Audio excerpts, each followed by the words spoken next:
If you tuned in to the recent Winter Olympics in Beijing, you might be aware of some athletes' complaints surrounding the implementation of strict rules and regulations. Some of these are more general rules, but most come in response to the pandemic and trying to contain the COVID-19 outbreak. And with the Paralympics having just started, we're about to do it all again. Today, we're discussing the strict rules Winter Paralympic athletes must follow. Stay tuned. First up, we're talking masks. For those of us who hoped by 2022 that we would be well past the pandemic, this year has been more of the same, and the Olympic and Paralympics are no different. To minimize the risk of contracting COVID, athletes have been told they must wear masks at all times when they are not competing, to minimize any risk of spreading the disease, which could put the event into jeopardy. There have been slight modifications to these rules, however, and athletes who finish their events in the medal positions are allowed to remove their masks to stand on the podium so that the world is able to see their emotions. Once upon the podium, the athletes will have to wait for a signal from officials to remove their masks before putting them straight back on again before leaving the podium. The athletes will also be able to take photos with their team or as individuals without their masks, as long as they maintain strict social distancing protocols between themselves and the media taking the photos. What do you make of this rule? Next up, we're discussing vaccinations in quarantine. Stay tuned. Back in January, we saw tennis superstar Novak Djokovic go through an elongated back and forth with the Australian government, which even had the Serbian challenge the Aussies in court before being ejected from the country for not being vaccinated. But it is a slightly different story in China. Authorities in the Asian country have said that athletes need to be fully vaccinated at least 14 days in advance of touching down in the country. Otherwise, they will have to be quarantined. In contrast to their Australian counterparts, the Chinese government is willing to accept athletes arriving who are exempt, for example, if they have a history of allergic reaction to a component of the vaccine, or if they are currently taking any immunosuppression medication. In general, however, the Chinese government has said that it is better if athletes are vaccinated, and even suggested people should receive a booster before traveling to the country. If athletes are not fully vaccinated, they face a fun 21 days in the hotel quarantine system in Beijing before being allowed into the closed-loop system. Of course, the fun doesn't end there. Athletes must take not one but two PCR tests at least 24 hours apart within 96 hours of their flight to Beijing, which all seems a little unnecessary if you ask us. What do you make of China's COVID reaction? Let us know below. So what else? Well, there's the closed-loop system. Last summer, we saw the Summer Olympics take place a whole year after they were supposed to go ahead in 2022. Tokyo implemented what was known as a closed-loop system, which was designed to minimize the spread of COVID. The system sees athletes, coaches, and other staff go through vigorous daily testing to make sure they are negative before going about their daily business. Also included in the system are buses and trains designed only for participants and their teams involved in the games. These transport facilities will move the athletes to training venues, competition venues, victory and closing ceremonies, and back to their hotels in the evenings, limiting their contact with the outside world. The system is designed to stop contact with the outside world or the general public outside of the closed loop, with the ultimate goal being to minimize the spread of COVID. The closed-loop system was criticized by some participants of both the Summer Olympics in Tokyo last year and also the more recent Winter Olympics, with some athletes claiming they were being treated like prisoners. What do you make of the closed-loop system? Obviously, it is designed with good intentions, but these people are professional athletes who have proven to be very, very low risk, so their complaints can maybe be understood. Next up, we're looking at minimizing physical interactions. Obviously, most of the rules are designed with the intention of minimizing physical contact, but there are even rules which limit contact within the closed loop. Chinese officials have recommended that athletes refrain from hugging and handshakes even if they are victorious. When not competing, athletes are required to stay 2 meters away from others while staying 1 meter away from each other at all times. The limit of human contact throws into debate whether or not the games are even worth playing, as surely athletes want to celebrate once they have won a medal. If they can't even celebrate with each other as a team or with their coaches, then what is it all for? Surely if they are vaccinated and safely inside the closed loop, they are okay to interact with each other more closely. What do you guys make of this one? Let us know below. So what happens if athletes test positive while inside the closed loop? Let's see. Of course, we are still in the middle of a pandemic, so it is probably expected that there might be an outbreak or two. So what happens if one of the elite athletes contracts the disease whilst inside the closed loop? Well, last month, Dr. Brian McCloskey, who sits on the Olympics medical expert panel, claimed the goal of the closed loop is zero spread, not zero cases.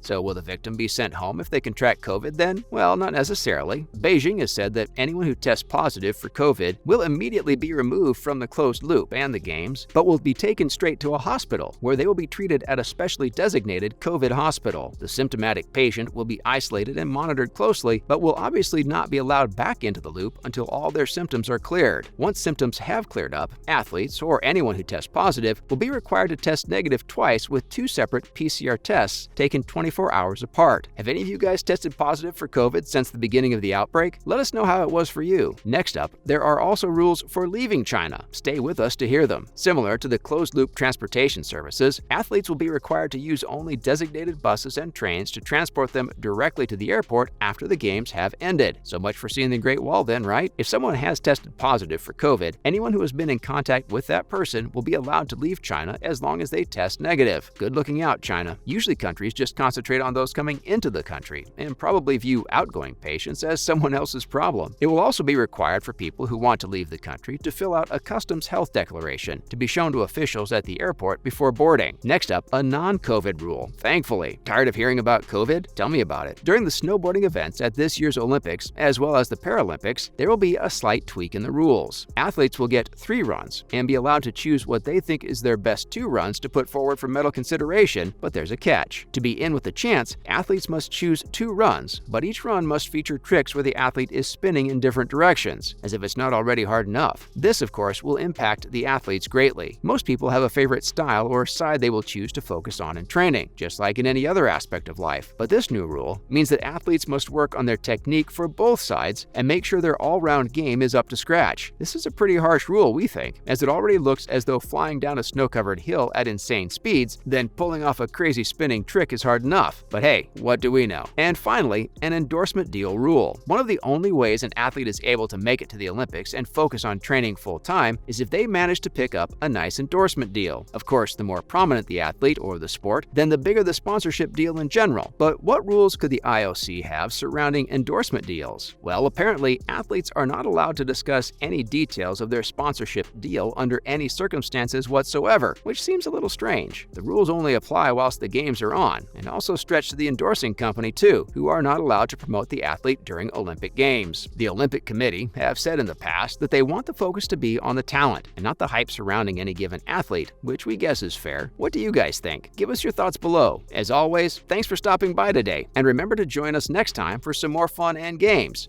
pun intended. Also, don't forget to like and share our video, whilst also subscribing to our channel. Bye guys!